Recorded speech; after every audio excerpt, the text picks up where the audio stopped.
નમસ્કાર, good morning. આજના આ ઓનલાઈન લેક્ચરમાં આપ સર્વ વિદ્યાર્થીઓનું હાર્દિક સ્વાગત.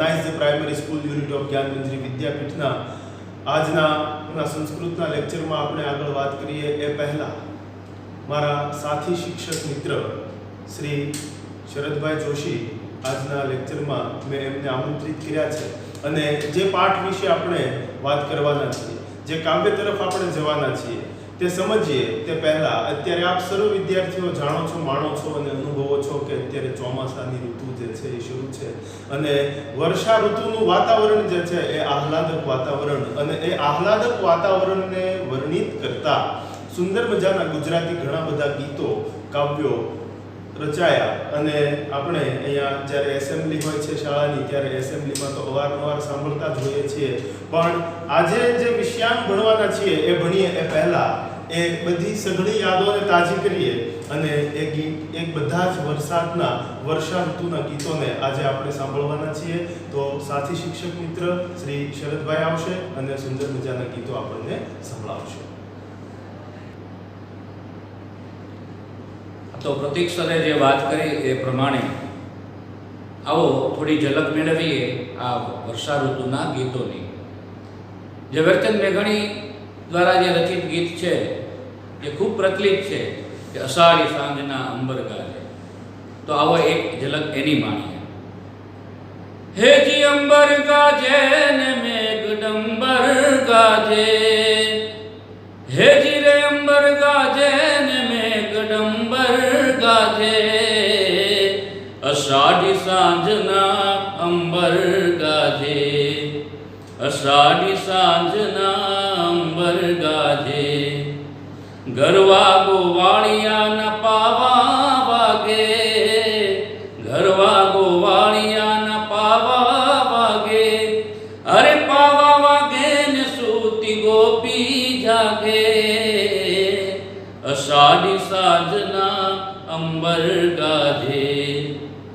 એવું જ ઝવેરચંદ મેઘાણીનું ખૂબ પ્રચલિત ગીત જે એક સિનેમા પિક્ચરમાં પણ આવી ગયું, આપણે સૌ જાણીએ છીએ. એ પણ ગીત અવારનવાર આપણે પ્રાર્થના સભાઓમાં ગાતા હોઈએ છીએ આપણી એસેમ્બલીમાં.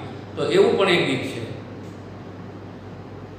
મન મોર બની થન ગાંઠ કરે, મન મોર બની થન ગાંઠ કરે, ઘન ઘોર ચહે ચહોર મારું મન મોર બની થન ગાંઠ કરે, મન મોર બની થન ગાંઠ કરે, મારું મન મોર બની થન ગાંઠ કરે, મન મોર બની થન ગાંઠ કરે. હે ઘન ઘર ઘર મેઘ ઘટા ગગને ગગને ઘર જાટ ભરે, ઘુમરી ઘુમરી ઘર જાટ ભરે, નવદાન ભરી સારી સીમ ઝૂલે, નવ નદીઓ જોબન ભાંગ ભૂલે, નવ દિન કપોતની પાંખ ખુલે, મગરા મગરા મલકાઈને મેળ નેસુ નેસુ વાત કરે, ગગને ગગને ઘુમરાઈને પાગલ, મેઘ ઘટા ઘર જાટ કરે, મન મોર બની થન ગાંઠ કરે, મન મોર બની થન ગાંઠ કરે, મારું મન મોર બની થન ગાંઠ કરે, મન મોર બની થન ગાંઠ કરે. Thank you Sharad sir. આપે મારા લેક્ચરમાં ઉપસ્થિત થઈ અને સુંદર મજાના વર્ષા ઋતુના ગીતો, પણ એ ગીતો કેવા તો કે ઝવેરચંદ મેઘાણીના. ઝવેરચંદ મેઘાણી એટલે ગુજરાતી સાહિત્યના અમર સાહિત્યકાર જો કોઈ હોય તો એ માત્ર ને માત્ર ઝવેરચંદ મેઘાણી. ઝવેરચંદ મેઘાણી દ્વારા લખવામાં આવેલું સાહિત્ય સાહેબ પ્રશિષ્ટ ક્લાસિકલ સાહિત્ય છે. ક્લાસિકલ સાહિત્ય આજે પણ એટલું જ પ્રસ્તુત છે જેટલું એમણે જ્યારે લખ્યું ત્યારે હતું. અને એમાં ઝવેરચંદ મેઘાણીને શ્રદ્ધાંજલિ આપતા એક કવિએ લખેલું છે, લેખક સગળા લોકની ટાંકુ તોળાણી, એમાં વધી તોળે મેઘાણી. કે લેખક સગળા લોકની ટાંકુ તોળાણી, એમાં વધી તોળે વાણિયા અમર મેઘાણી. ઈ ઝવેરચંદ મેઘાણી અને ઈ મેઘાણીના સુંદર મજાના વર્ષા ઋતુના સંલગ્ન ગીતો શ્રી શરદ સરે જે છે અહીંયા ગાયા. અને આપણે હવે જે પાઠની વાત કરવાના છે તે તરફ આપણે જે છે ઈ જઈએ.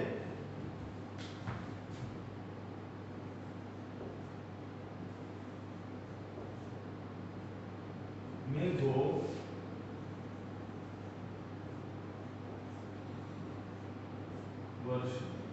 મેઘો વર્ષતી, વર્ષતી એટલે વરસે છે. મેઘ એટલે આપણે મોટા ભાગે વરસાદ એમ કહીએ છીએ, પણ એનો અર્થ એકચ્યુઅલમાં શું છે?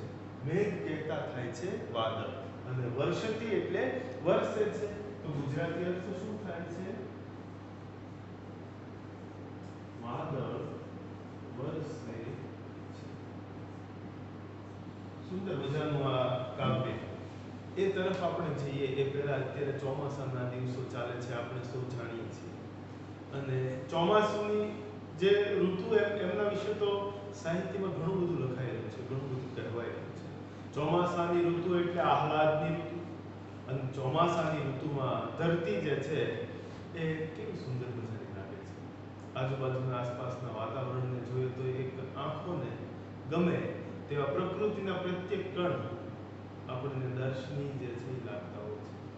અને ઉનાળાના દિવસોમાં ગરમીથી ત્રસ્ત થઈ ચૂકેલા માણસો, ઉનાળામાં ગરમીથી ત્રાહિમામ થઈ ગયેલા, કંટાળી ગયેલા, થાકી ગયેલા અને ગરમીથી અકળાઈ ગયેલા માણસો વરસાદની રાહ જોઈને બધા બેઠા હોય છે. અને ત્યારે એમ કહેવાય કે નાનકડી એવી ગાયની નાનકડી એવી ખરી જેવી નાની એવી વાદળી ખાલી આકાશમાં આવે, અને આવેલી વાદળીને જોઈ અને માણસો જે છે એ રાજી રાજી થઈ જાય. અને નાની વાદળીમાંથી બીજા એમ કહેવાય કે અલગ અલગ દિશાઓમાંથી વાદળાઓ આવે, અને આખું આકાશ જે છે એ વાદળોથી કાળા ડિબાંગ વાદળોથી ગોરંભાઈ, અને બાદમાં એમાં કડકડાટ અને વીજળીના એમ કહેવાય કે કડાકા થાય છે, અને વાદળોની વચ્ચે મેઘ ગર્જન થાય, અને મેઘ ગર્જનની વચ્ચે પહેલો વરસાદ થાય.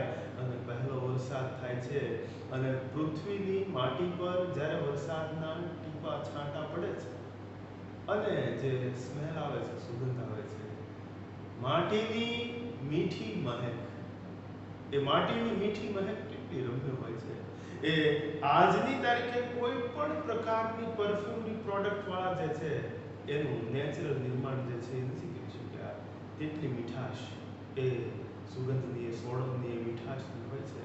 અને ક્યાંક વરસાદ બાજુમાં પડ્યો છે તો પણ એની માટીની મીઠી મીઠાશ જે છે, મહેક, એ આપણે અનુભવતા હોઈએ છીએ. અને એક અલગ જ આનંદની અનુભૂતિ થાય. અને ધરતીપુત્રો, ખેડૂતો જે રાહ જોઈને બેઠા હોય છે ઉનાળાના દિવસોમાં, પોતાના ખેતરને ખેડી માટીને ઉપર નીચે કરી નાખી હોય, અને એમ કહેવાય કે ચાસ પાડી દીધા હોય છે, અને વરસાદની રાહ જોઈને જ બેઠા હોય છે કે ક્યારે વાવણીને લાયક વરસાદ થાય. અને મિત્રો, આપણે સૌ જાણીએ છીએ ભારત દેશ એ તો કૃષિ પ્રધાન રાષ્ટ્ર છે. ભારત દેશની સાચી વસ્તી તો કે તેના ગામડામાં વસે છે.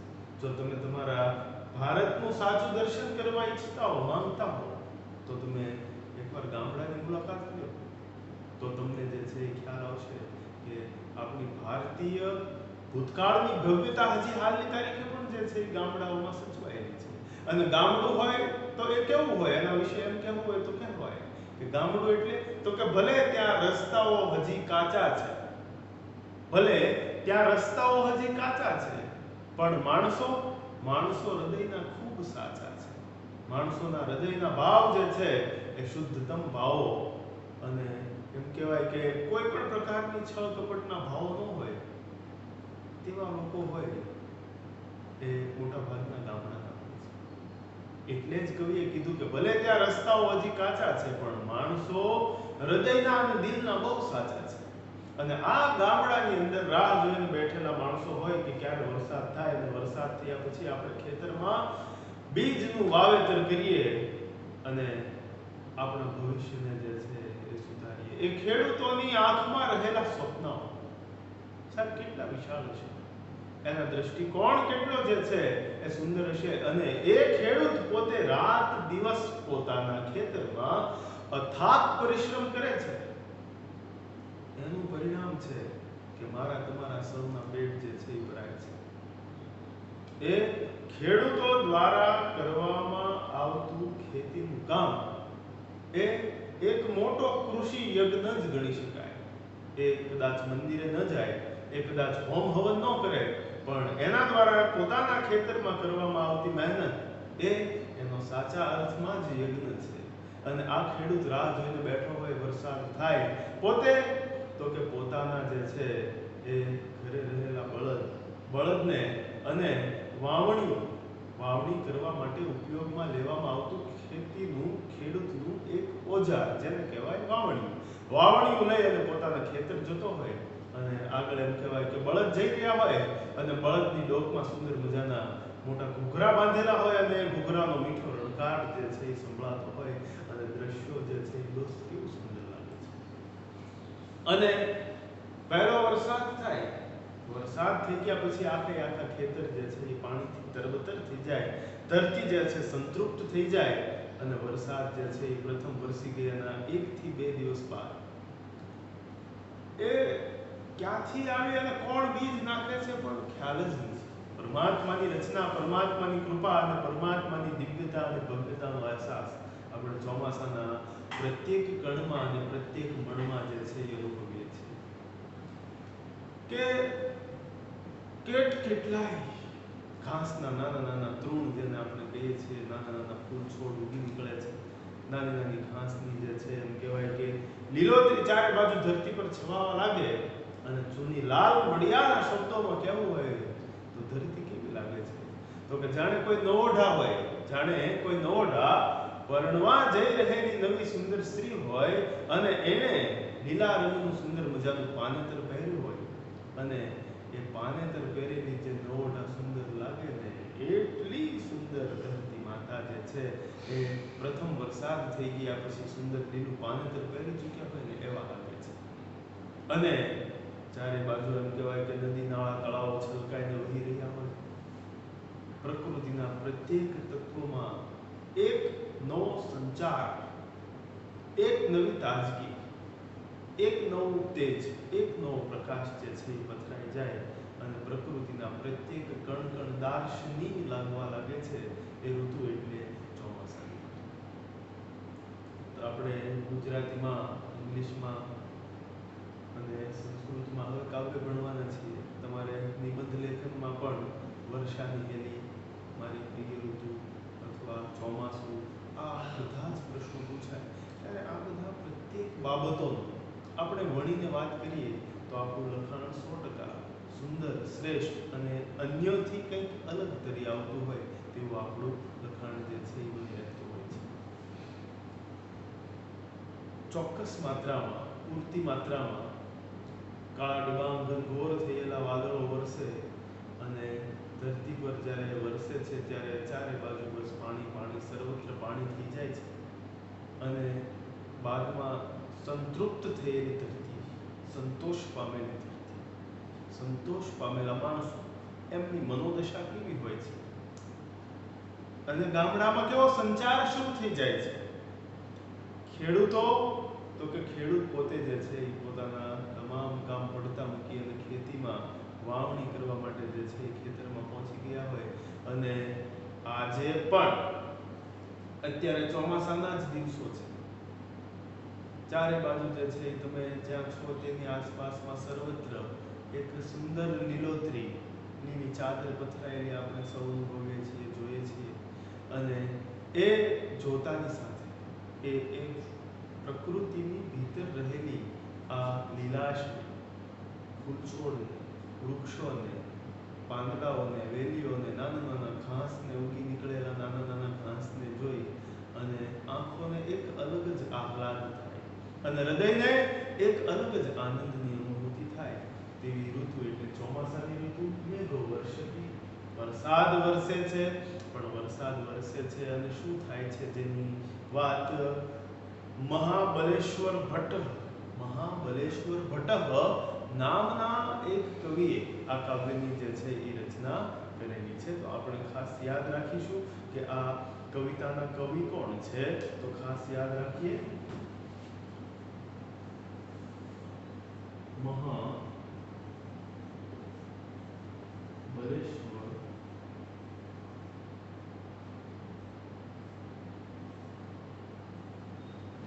મહાબલેશ્વર ભટ્ટ આ કાવ્યના કવિ છે અને મેઘો વર્ષતી, વરસાદ વરસે છે.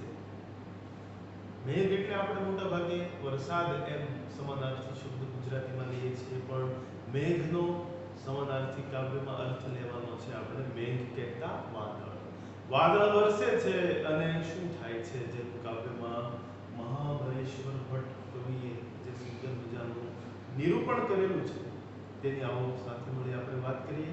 સંસ્કૃતના ટેક્સ્ટબુકમાં 5 નંબરના પેજ પર પાન નંબર 5 પર આ સુંદર મજાનું કાવ્ય આપેલું છે. દરેક વિદ્યાર્થી મિત્રો, હું આશા કરું છું સંસ્કૃતનું પાઠ્યપુસ્તક પેજ નંબર 5 તમે ખોલીને સામે રાખી દેશો અને હવે આપણે સૌ સાથે મળી કાવ્યનો અભ્યાસ કરીએ, કાવ્યનું ભાષાંતર કરીએ અને કાવ્યને સમજવાનો પ્રયત્ન કરીએ.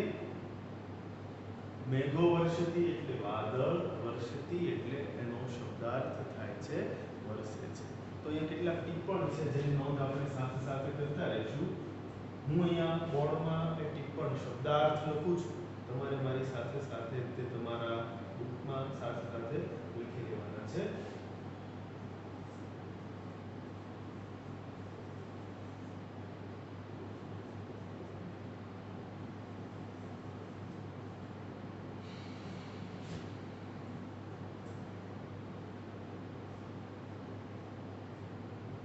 વર્ષતી એટલે થાય છે વર્ષે છે. મેઘ એટલે વાદળ, વર્ષતી એટલે વર્ષે છે, વાદળ વર્ષે છે. આગળ હવે કવિતામાં આપણે જોઈએ મેઘો વર્ષતી. દરેક વિદ્યાર્થીનું ધ્યાન ક્યાં? તો કે ટેક્સ્ટબુકમાં આપવામાં આવેલા કાવ્યના પ્રત્યેક લાઈન. પ્રથમથી આપણે શરૂ કરીએ છીએ. કાવ્યનું નામ મેઘો વર્ષતી, જેનું ભાષાંતર ગુજરાતી અર્થ થાય છે વાદળ વરસે છે. અને પછી નીચેની લાઈનમાં કવિતાની શરૂઆતમાં પ્રથમ લાઈન આપેલી છે મેઘો વર્ષતી, વાદળ વરસે છે. પ્રવહતી નિરમ. પ્રવહતી એક શબ્દ અહીંયા આપણા માટે આવે છે જેનો શબ્દાર્થ આપણે સાથે લખી લઈશું. પ્રવહતી. પ્રવહતી એટલે વહે છે. નિરમ કહેતા થાય છે પાણી. નિરમ એટલે જળ, સમાનાર્થી શબ્દમાં પણ આવે છે નિરમ કહેતા પાણી.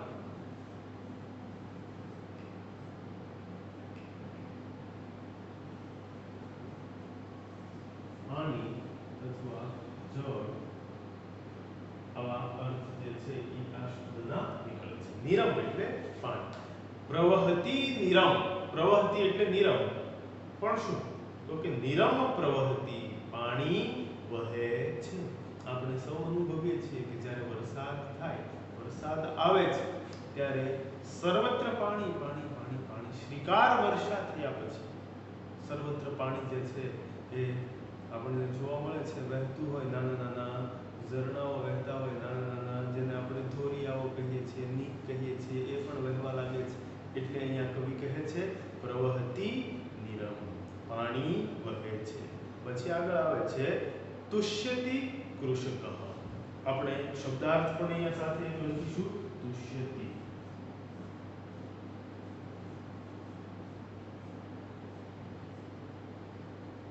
હવે અહીંયા અર્થ આપેલો છે, શબ્દ છે તુષ્યતિ. તુષ્યતિ એટલે સંતુષ્ટ.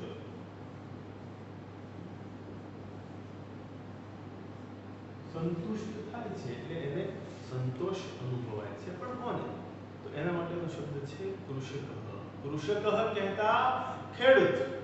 મેં હમણાં થોડી વાર પહેલા તમને કીધું હતું કે ખેડૂત પોતાના ખેતરમાં રાત દિવસ પુષ્કળ પરિશ્રમ કરે છે, જેના પરિણામે ધાન્યના પાકો જે છે એ આપણા સુધી, બજારો સુધી પહોંચતા કરે છે. અને આપણા સૌના એમ કહેવાય કે પેટ ભરવાનું કામ, મોટો અન્નદાનનો યજ્ઞ જો કોઈ કરી રહ્યું હોય તો એ કોણ છે? તો આપણા દેશના કૃષકઃ. કૃષકઃ કહેતા ખેડૂત. તો તુષ્યતિ કૃષકઃ. તુષ્યતિ એટલે સંતુષ્ટ થાય છે અથવા સંતોષ પામે છે. કોણ? કૃષકઃ. કૃષકઃ એટલે ખેડૂત. તો વાક્ય શું બનશે? ખેડૂતો સંતુષ્ટ થાય છે અથવા ખેડૂતો સંતોષ પામે છે. પછી આગળ ગચ્છતિ ગોષ્ઠમ. હવે અહીંયા એક શબ્દનો આપણા માટે આવે છે ગોષ્ઠમ.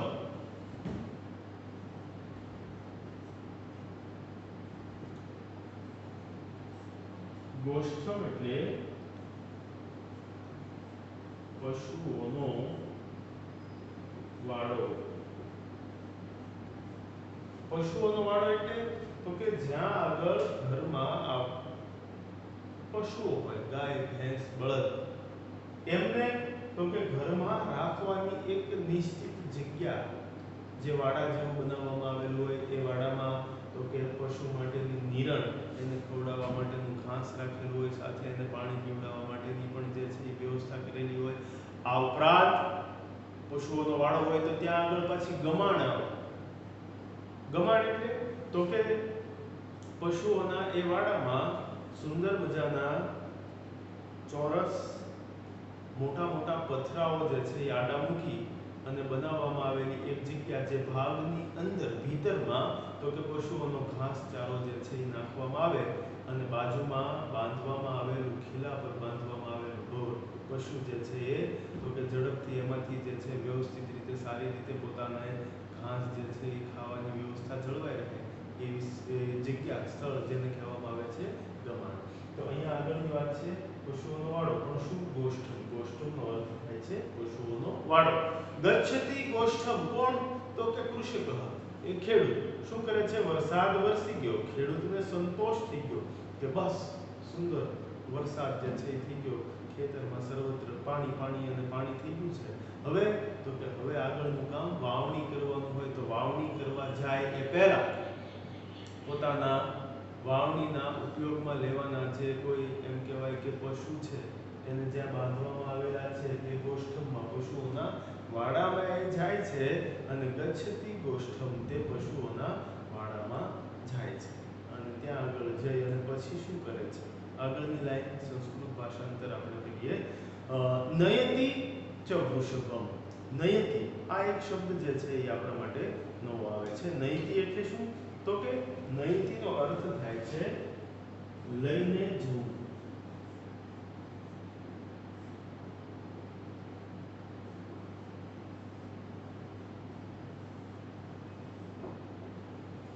નયતિ એટલે લઈને જવું. શું?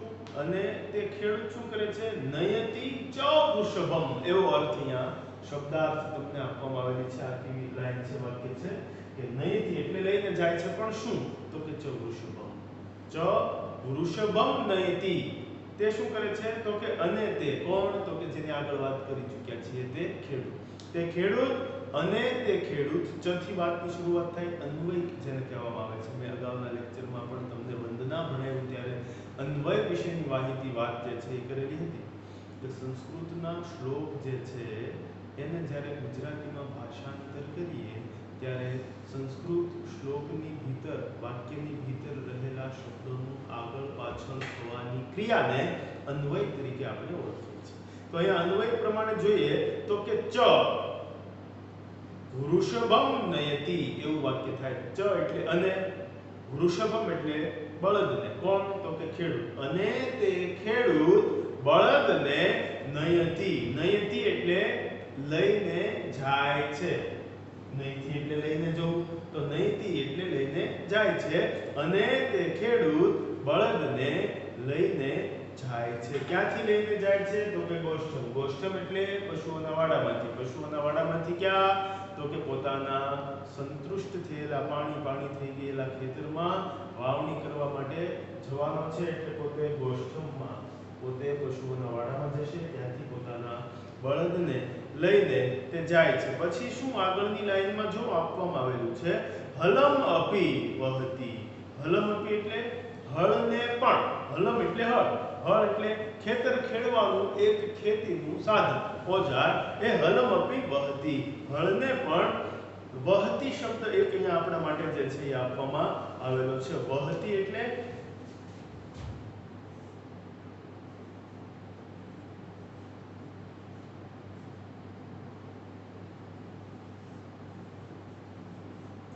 ઉપાડીને જવું.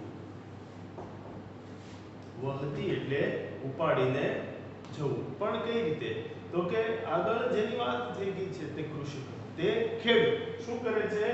તો કે પશુઓના વાડામાંથી પેલા બળદને લઈને જાય છે અને ત્યારબાદ હલમ અપી વહતી, પશુઓના વાડામાં સાથે જે ખેત ઓજારો હતા એ ખેત ઓજારોમાં રહેલું પોતાનું હળ ખેતર ખેડવા માટેનું જે સાધન જેને કહેવામાં આવે છે તે લઈને હલમપી વહતી, હલમપી એટલે હળને પણ ઉપાડી જાય છે, ઉપાડીને લઈને ત્યાંથી એ હવે જાય છે. પછી શું?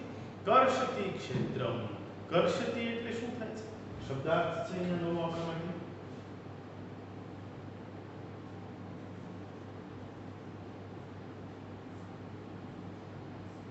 કર્ષતિ એટલે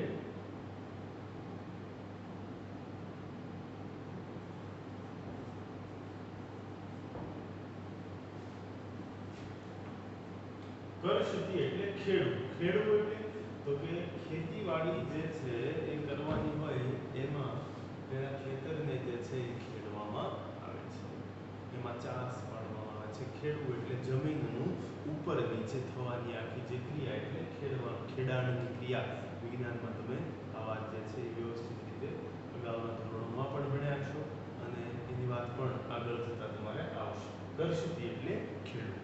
તો શું? તો કે કર્ષતિ ક્ષેત્રમ. તે કોણ? તો કે તે પેલો ખેડૂત શું કરે છે? તો કે પહેલા પોતે જે છે પશુઓના વાડામાં જાય છે, ત્યાંથી પોતાના બળદને છોડીને લઈને જાય છે, ખેતર લઈને જાય છે, સાથે હલમપી વહતી, હળને પણ ઉપાડીને સાથે. કર્ષતિ ક્ષેત્રમ. કર્ષતિ એટલે ખેડવું, ક્ષેત્રમ કહેતા ખેતર. ખેતરને ખેડે છે. કોણ? ખેડૂત. ક્યારે? ચોમાસાના દિવસો હોય અને પહેલો વરસાદ થઈ ગયા પછી પશુઓના વાડામાંથી પોતાના બળદને અને હળને લઈ અને ખેતર પહોંચેલો ખેડૂત શું કરે છે? તો કે કર્ષતિ ક્ષેત્રમ, ખેતર ખેડે છે. આગળ દરેક વિદ્યાર્થી પોતાના પાઠ્યપુસ્તકમાં જોતા રહેશે. પછી આગળ આવે છે વપતિ ચ બીજમ. હવે અહીંયા એક શબ્દ આપણા માટે નવો આવે છે, વપતિ.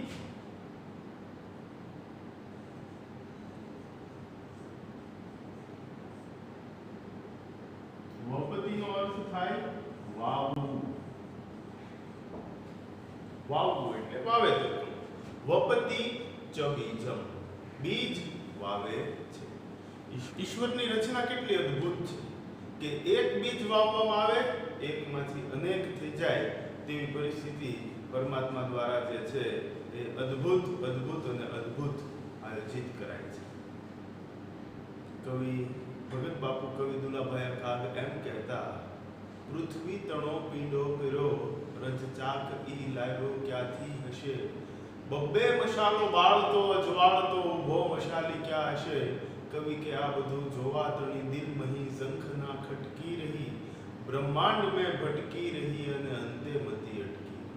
આ મતી અટકી જાય એવી અદ્ભુત રચના વિધાન એટલે પરમાત્માની રચના.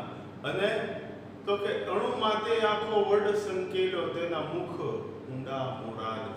અણુમાં એક મોટો ઘેઘોર કટાટો વડલો હોય અને વડલાના આવતા એના ફળ, એ વડલાના આવેલા એના જે ફળ હોય એ એક ફળને તોડીએ તો અનેક અંદર બીજ જે છે એ જોવા મળે અને એક જ બીજ જો વાવી દેવામાં આવે તો એ વાવેલા એક જ બીજમાંથી ઘેઘોર કટાટો મસ્ત મોટો વડલો જે છે એ થઈ જાય.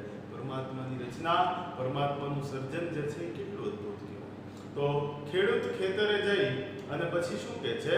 વપતિ ચ બીજમ, બીજ વાવે છે, બીજનું વાવેતર કરે છે અને એકમાંથી અનેક જે છે એનું સર્જન, એક જ વાવેલા બીજના આવેલા છોડમાંથી અદ્ભુત ધાન્યના પાકો જે છે એ આપણને પ્રાપ્ત થાય છે. એટલે વપતિ ચ બીજમ. પછી આગળ કીધું રોહતી સસ્યમ. હવે અહીંયા શબ્દ છે સંસ્કૃતનો રોહતી.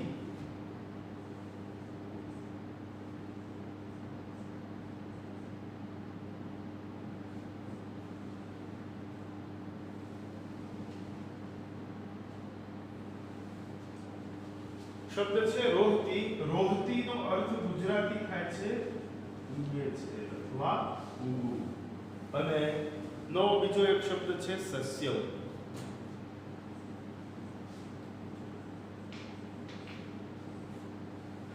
સસ્યમ કહેતા ધાન્ય,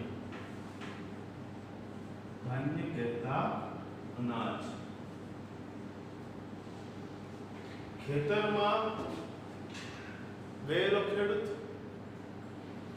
આગળની લાઈનમાં જોયું કે વપતી ચ બીજમ બીજ વાવે છે અને પછી રોહતી સસ્યમ, રોહતી એટલે ઉગે છે અને સસ્યમ કહેતા ધાન્ય, ધાન્યમ રોહતી, ધાન્યમ જેને પણ ગણી શકાય સમાનાર્થી શબ્દ છે અને સસ્યમ શબ્દ પણ એનો જે છે એ સંસ્કૃતનો શબ્દ છે એને આપણે ગુજરાતીમાં ધાન્ય તરીકે ઓળખીએ છીએ અને અનાજ કહીએ છીએ.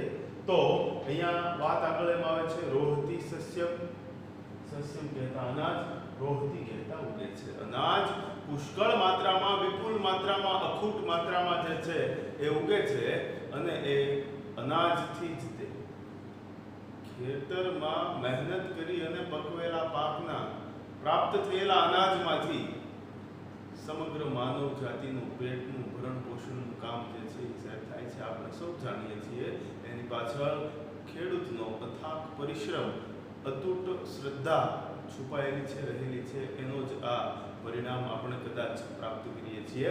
આગળ વાત કરી ફલતી પ્રકામમ. ફલતી પ્રકામમ નવો શબ્દ છે પ્રકામમ. પ્રકામમ, પ્રકામમ એટલે શું? તો કે પુષ્પ.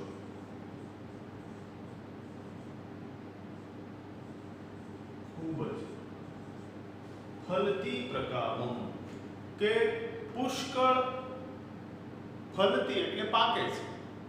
પાક જે છે એ પાકી જાય અને પુષ્કળ માત્રામાં પાકનું પાકવાના માટે સંસ્કૃતમાં અહીંયા આપણે આ વાક્ય જે છે એ આપેલું છે ફલતી પ્રકામમ, પુષ્કળ પાકે છે. શું? તો કે સસ્ય, ધાન્ય, અનાજ જે છે એ પુષ્કળ વિપુલ માત્રામાં જે છે એ ખેતરના થી પ્રાપ્ત થાય છે, પાકે છે અને એ આપણા સૌના સુધી જે છે એ પછી પહોંચે છે. આગળ કીધું ભવતી સમૃદ્ધિ. ભવતી એટલે થાય છે. શું થાય છે? તો કે સમૃદ્ધિ. સમૃદ્ધિ એટલે સંપત્તિ, જેને આપણે ગણી શકીએ છીએ તે સંપત્તિ. અને સંપત્તિ અને નીચેની લાઈન પણ સાથે લઈ લેવાની છે. ભવતી સમૃદ્ધિ મનુકૂલ વૃદ્ધિ. મનુકૂલ એટલે શું ભાઈ? તો કે માણસ, મનુષ્યનું કુળ, માણસોનો સમુદાય, જેને આપણે અહીંયા શબ્દ જે છે એ પ્રયુક્ત કરી શકીએ છીએ.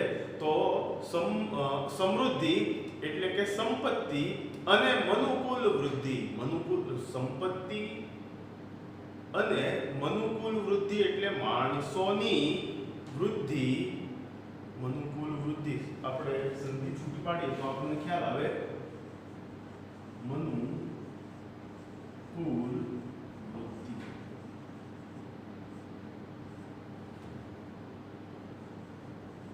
મનુ વત્તા કુલ વત્તા વૃદ્ધિ.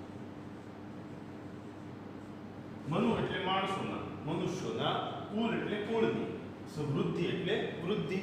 ગુજરાતી શબ્દો જે છે એ આપણા સંસ્કૃત ભાષાને મળતા જ શબ્દો છે. કારણ કે ગુજરાતી ભાષાનો ઉદ્ભવ કઈ ભાષામાંથી થયો છે? તો મિત્રો તમે સૌ જાણો છો, સંસ્કૃત ભાષામાંથી. મનુ કુલ વૃદ્ધિ, માણસના કુળની, મનુષ્યોના કુળની વૃદ્ધિ. એટલે હવે આખું વાક્ય શું થશે? સમૃદ્ધિ ચ મનુકૂલ વૃદ્ધિ ભવતી. સમૃદ્ધિ એટલે તો કે સંપત્તિ અને મનુકૂલ વૃદ્ધિ એટલે મનુષ્યોની વૃદ્ધિ. ભવતી એટલે થાય છે. ભવતીનો અર્થ શું થાય છે? થાય છે. તો અહીંયા સુંદર મજાનું આ કાવ્ય અને એનું જે છેલ્લું સૌહાર્દરૂપ વાક્ય, સુંદરમાં સુંદર આખું કાવ્ય જ છે. પણ છેલ્લે આખા કાવ્યનો પ્રાણ ગણી શકાય તેવી જે છેલ્લી બે પંક્તિઓ આપવામાં આવેલી છે એ મિત્રો ખૂબ સચોટ છે. એમાં ઘણી મોટી વાત જે છે એ રહેલી છે કે ખેતરમાં અથાગ અતૂટ પરિશ્રમ કરતા ખેડૂતના પરિશ્રમના જ પરિણામથી શું થયું? તો કે સમૃદ્ધિ એટલે કે સંપત્તિ, ચ મનુકૂલ વૃદ્ધિ, માણસોના, મનુષ્યોના કુળની વૃદ્ધિ અથવા મનુષ્યોની વૃદ્ધિ. ભવતી એટલે થાય છે, થાય છે. સૌના પેટ જે છે એનું ભરણ પોષણ ખેતરમાં મહેનત કરી રહેલા ખેડૂતના પરસેવાનો જ પ્રતાપ ગણી શકાય. તો આવું સુંદર મજાનું કાવ્ય મેઘો વર્ષતી આપણે ભણ્યા, પણ પહેલેથી લઈને છેલ્લે સુધી તેના ભાષાંતર સાથે આપણે જે છે એ વાત કરીએ. દરેક વિદ્યાર્થી પોતાના પાઠ્યપુસ્તકમાં કવિતાના કાવ્યના શબ્દોની સાથે વાતને આપણે સૌ સમજીએ. શું છે મેઘો વર્ષતી? મેઘ કહેતા વરસાદની, મેઘનો અર્થ થાય છે વાદળ. વાદળ વરસે છે. પ્રવહતી નિરમ, પ્રવહતી નિરમ, વાદળના વરસી ગયા પછી શું થાય છે? તો કે અત્ર તત્ર સર્વત્ર પાણી પાણી અને પાણી જ થઈ ચૂક્યું હોય છે. ત્યારે શું છે? તો કે પ્રવહતી નિરમ, ચારે બાજુ, તો કે નિરમ કહેતા પાણી, પ્રવહતી એટલે વહે છે, વહેવા લાગે છે. પછી આગળ તુષ્યતિ કૃષકઃ, તુષ્યતિ સંતુષ્ટ થાય છે, સંતોષ પામે છે. કોણ? કૃષકઃ, કૃષકઃ કહેતા ખેડૂત, ખેડૂત સંતોષ પામે છે. ગચ્છતિ ગોષ્ઠમ, પ્રથમ વરસાદ વરસી ગયા પછી ખેડૂત એ સંતુષ્ટ થાય છે, સંતોષ પામે છે. અને ત્યારબાદ ગચ્છતિ ગોષ્ઠમ, ગચ્છતિ એટલે જાય છે, ગોષ્ઠમનો અર્થ થાય છે પશુઓનો વાડો, પશુઓના વાડામાં એ ખેડૂત જાય છે. આગળ નયતિ ચ વૃષભમ, અને ચ વૃષભમ નયતિ, ચ એટલે અને તે શું કરે છે? તે ખેડૂત વૃષભમ નયતિ, નયતિ એટલે લઈને જવું, ક્યાં? તો કે ખેતરે. કોને? તો કે વૃષભ, વૃષભનો અર્થ થાય છે બળદ, નંદી. તો તે ખેડૂત બળદને લઈને જાય છે. હલમ અપી વહતી, હલમ વત્તા અપી, હલમ વત્તા અપી, અપી એટલે પણ, હળ પણ આગળનો શબ્દ છે વહતી, વહતી એટલે ઉપાડીને જાય છે. પછી આગળ કીધું કર્ષતિ ક્ષેત્રમ, કર્ષતિ એટલે ખેડૂત શું કરે છે? તો કે ક્ષેત્રમ, ક્ષેત્રમનો અર્થ થાય છે ખેતર, ખેતરને ખેડે છે. વપતિ ચ બીજમ, ખેડા પછીની પ્રક્રિયા શું છે ખેતરમાં? તો કે આગળની વાત એ કીધી વપતિ ચ બીજમ, અને બીજ વાવે છે. બિયારણ, જેને આપણે જે અહીંયા કહીએ છીએ વિજ્ઞાનના વિષયમાં તમે આ વસ્તુ જાણતા હશો કે સુધારેલા સંકર પ્રજાતિના જે બીજ હોય, જેને બિયારણ તરીકે આપણે ઓળખીએ છીએ, તો તે શું કરે છે ખેડૂત? તો કે આવા વાવવાના યોગ્ય બીજ હોય એને લઈ અને એ જાય છે ખેતરમાં, અને વપતિ ચ બીજમ, અને બીજ વાવે છે. પછી આગળ કીધું રોહતી સસ્યમ, રોહતી સસ્યમ, સસ્યમ કહેતા ધાન, રોહતી એટલે ઉગે છે, કે ધાન્ય ઉગે છે. કે ધીરે ધીરે ખેતરમાં એક બીજ વાવ્યા પછી ક્રમશઃ થોડો થોડો વરસાદ પડતો રહે છે, અને ત્યારબાદ તે ખેતરમાં વાવેલા પાકના છોડનો ધીરે ધીરે વિકાસ થતો જાય, અને એનો પરિપાકનો સમય આવે, એના ઉપર જે છે એ અનાજની, જેને આપણે ડુંડી કહીએ છીએ, તે આવવા લાગે, અને એમાં પુષ્કળ માત્રામાં ધાન્ય જે છે એ એમાં ઉગે છે. એટલે અહીંયા કાવ્યમાં કવિએ કહ્યું છે રોહતી સસ્યમ, ધાન્ય ઉગે છે. અને ફલતી પ્રકામમ, ફલતી પ્રકામમ, પ્રકામમ એટલે પુષ્કળ માત્રામાં, ફલતી એટલે પાકે છે, ફળવું. તો અહીંયા કીધું ફલતી પ્રકામમ, પુષ્કળ માત્રામાં પાકે છે, પાક થઈ જાય છે તૈયાર. પાકની એમ કહેવાય કે અંતિમ અવસ્થા છોડ પરની, એટલે પાકવાની ક્રિયા. ત્યાંથી પછી તો કે બસ ખેતીનું એ કામ, એ સિઝન જેને આપણે કહીએ તે ત્યાં આગળ પૂરી થાય છે. એટલે અહીંયા કાવ્યમાં કવિ કહે છે ફલતી પ્રકામમ, પુષ્કળ પાકે છે. અને છેલ્લે કીધું કે ભવતી સમૃદ્ધિ મનુકૂલ વૃદ્ધિ, તો મનુકૂલ વૃદ્ધિ ચ સમૃદ્ધિ ભવતી. અન્વય પ્રમાણે શબ્દો આગળ પાછળ જઈ અને વાત કરીએ તો પહેલા આવશે સમૃદ્ધિ, સમૃદ્ધિ કહેતા સંપત્તિ, ચ એટલે અને, મનુકૂલ વૃદ્ધિ મનુષ્યોનો વૃદ્ધિ, મનુષ્યોને વૃદ્ધિ એટલે વૃદ્ધિ થશે, મનુષ્યોની વૃદ્ધિ, ભવતી એટલે થાય છે, મનુષ્યોના કુળની અથવા મનુષ્યોની વૃદ્ધિ થાય છે. સંપત્તિ અને મનુષ્યોના કુળની વૃદ્ધિ થાય છે, પણ ક્યારે?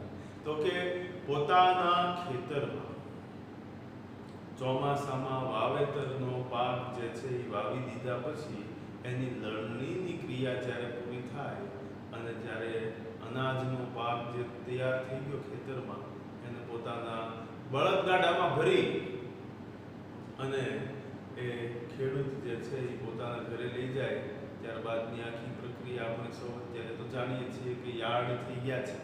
એ બધા યાર્ડમાં પોતે પોતાના અનાજ પાક જે કંઈ ખેતરમાં વાવેલું હોય તેનું વેચાણ કરવા માટે જાય અને પોષણક્ષમ ભાવ મળતાની સાથે એ ખેડૂતનું ગુજરાન જે છે એ તો ચાલે છે, પણ ખેડૂતના પરસેવાના પ્રતાપ, ખેડૂતના અથાગ પરિશ્રમના પરિણામે અનેકોના જે છે એ જઠરાગ્નિઓ શાંત થાય છે, પેટને શાંતિ રાહત જે છે એ બધા અનુભવે છે. માત્ર ને માત્ર એક ખેતરમાં મહેનત કરતા ખેડૂતને એ શ્રેય જે છે એ આપણે આપી શકીએ છીએ.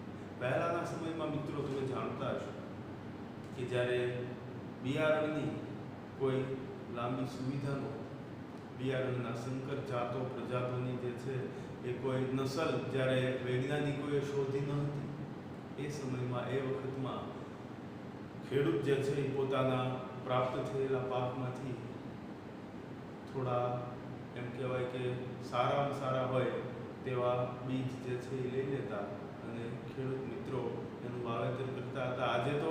આજે તો સંકર પ્રજાતિઓના બિયારણ જે છે એ આવી ગયા છે અને એના લીધે ઘણી બધી એમ કહેવાય કે વિકાસની હરણફાળ જે છે એ કૃષિના ક્ષેત્રમાં થઈ છે.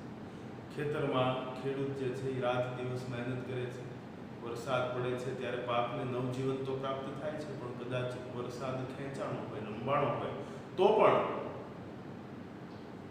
કેનાલ દ્વારા, નહેર દ્વારા અથવા ખેતરમાં કોઈ કૂવા હોય, કોઈ બોરવેલ હોય, એમાં જે તે મોટરની આ શરૂ કરી અને ધોરિયામાંથી પાણીનું જે છે એ પાણી ખેડૂતો પોતાને પાકને પાય છે. પછી જીવજંતુઓથી નાના નાના જે જીવાતો પડે છે એનાથી બચાવવા માટે પાકને તેઓ જે છે એ મોટા મોટા પંપ જે છે એ પોતાની પાછળ પીઠ પર લગાડી અને દવા છાંટવાનું કામ કરે છે. ત્યારે એ પાક સલામત અને સુરક્ષિત જે છે એ રહે છે. અને ત્યારબાદ પુષ્કળ માત્રામાં જ્યારે પાક પાકી જાય ત્યારે એની લણણી કરવામાં આવે અને લણણી થઈ ગયા બાદ ખેડૂત જે છે પોતાના ઘરે જ્યારે એ ટ્રેક્ટર હોય કે બળદગાડું હોય એમાં પોતાના ખેતરમાં પાકેલા પાકને લઈ અને ઘરે જતા હોય ત્યારે એના ચહેરા પર એક જે સંતોષની સાહેબ રેખા હોય એ અદ્ભુત. આ બધી વાતો, આ બધી પ્રક્રિયાઓથી આપ સારી રીતે પરિચિત છો. આ બધા જ દ્રશ્યો મેઘો વર્ષતી કાવ્યમાં જેની આપણે વાત કરીએ તમામ પ્રકારના દ્રશ્યો હાલની તારીખે આપણને તો કે ગામડામાં જે છે એ આપણને જોવા મળે છે. અને સુંદર મજાનું આ કાવ્ય મહાબલેશ્વર ભટ્ટ નામના કાવ્યના કવિએ આ કવિતાની જે છે એ રચના કરેલી છે. એ કાવ્ય અહીંયા પૂર્ણ છે. દ્વિતીયઃ પાઠઃ મેઘો વર્ષતિ. વાદળ વરસે છે.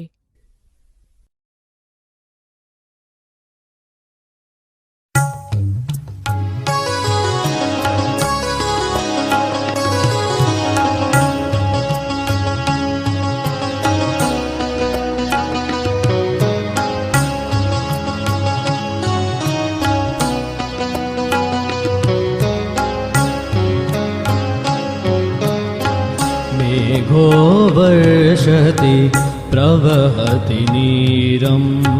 मेघो वर्षति प्रवहति नीरं. तृष्यति कृषिकः गच्छति गोष्ठं. तृष्यति कृषिकः गच्छति गोष्ठम्.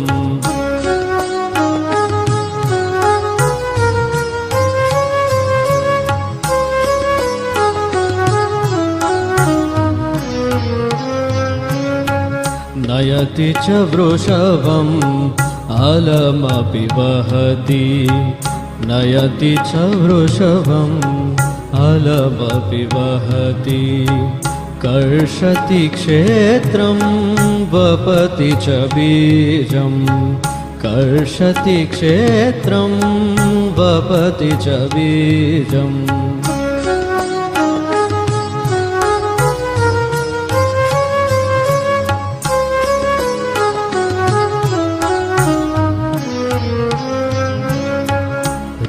वहति सस्यं फलति प्रकामं रोहति सस्यं फलति प्रकामं भवति समृद्धि मनुकुलवृद्धि भवति समृद्धि मनुकुलवृद्धि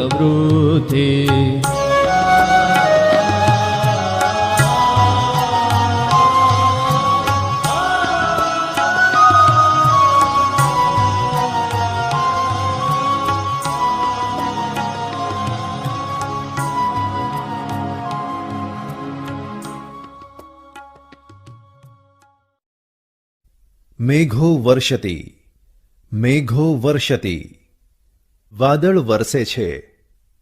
પ્રવહતિ નીરમ પ્રવહતિ નીરમ પાણી વહે છે. તુષ્યતિ કૃષિકઃ તુષ્યતિ કૃષિકઃ ખેડૂત સંતુષ્ટ થાય છે. ગચ્છતિ ગોષ્ઠમ ગચ્છતિ ગોષ્ઠમ તે પશુઓના વાડામાં જાય છે. નયતિ ચ વૃષભમ હલમપી વહતિ નયતિ ચ વૃષભમ હલમપી વહતિ તે બળદને લઈ જાય છે, હળને પણ ઉપાડી જાય છે. કર્ષતિ ક્ષેત્રમ વપતિ ચ બીજમ કર્ષતિ ક્ષેત્રમ વપતિ ચ બીજમ તે ખેતર ખેડે છે અને બીજ વાવે છે. રોહતિ સસ્યમ ફલતિ પ્રકામમ રોહતિ સસ્યમ ફલતિ પ્રકામમ ધાન્ય ઉગે છે, પુષ્કળ ધાન્ય પાકે છે. ભવતિ સમૃદ્ધિ મનુકુલ વૃદ્ધિ ભવતિ સમૃદ્ધિ મનુકુલ વૃદ્ધિ સંપત્તિ અને મનુષ્યોની વૃદ્ધિ થાય છે. મહાબલેશ્વર ભટ્ટ. અને અહીંયા હોમવર્ક જે હું તમને કહું છું આપું છું એ તમારે વ્યવસ્થિત હોમવર્ક બુકમાં કરી લેવાનું રહેશે. બોર્ડ પર હું લખું છું, તમારે પણ સાથે નોટ ડાઉન કરી લેવાનું છે.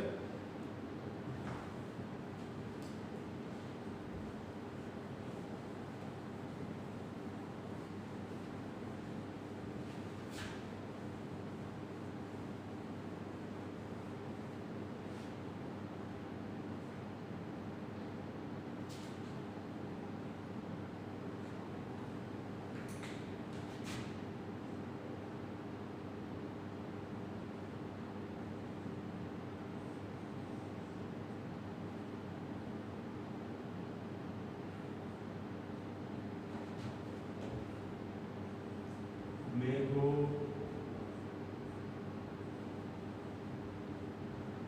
વર્ષતી પાઠનું ભાષાંતર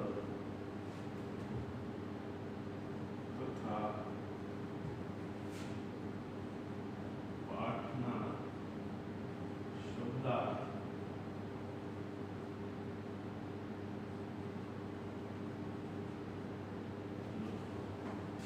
અહીંયા આજે મેઘો વર્ષતી પાઠ આપણે ભણ્યા એ મેઘો વર્ષતી પાઠનું ભાષાંતર. ભાષાંતર કહેતા ગુજરાતી અનુવાદ કે ગુજરાતી શું થાય છે તે ગુજરાતીનું ભાષાંતર અને પાઠમાં શબ્દાર્થ. તમને પેજ નંબર 5 સંસ્કૃતના પેજમાં ટેક્સ્ટબુકમાં 5 નંબરના પેજ પર આપેલા છે. એ તમામ શબ્દાર્થ તમારે એકવાર લખવાના છે, ગુજરાતી અર્થો બાજુમાં લખવાના છે અને મેઘો વર્ષતી પાઠનું ભાષાંતર જે છે ગુજરાતી ભાવાનુવાદ અર્થ તમારે તમારી બુકમાં હોમવર્ક બુકમાં લખી લેવાનું છે. તો આશા રાખું છું આપને મેઘો વર્ષતી પાઠ જે છે એ સમજાઈ ગયો હશે. આ હોમવર્ક જે છે એ કરવાનું ચૂકશો નહીં. હોમવર્ક જે છે એ સમયસર પાછા મોકલી આપશો તેવી આપની પાસે હું અપેક્ષા પણ સેવું છું. અને ફરી પાછા નવી વાતો સાથે, નવા વિચારો સાથે, નવી પ્રગતિના નવા દ્વારોને ખોલવા આપણે સૌ મળીશું. આભાર.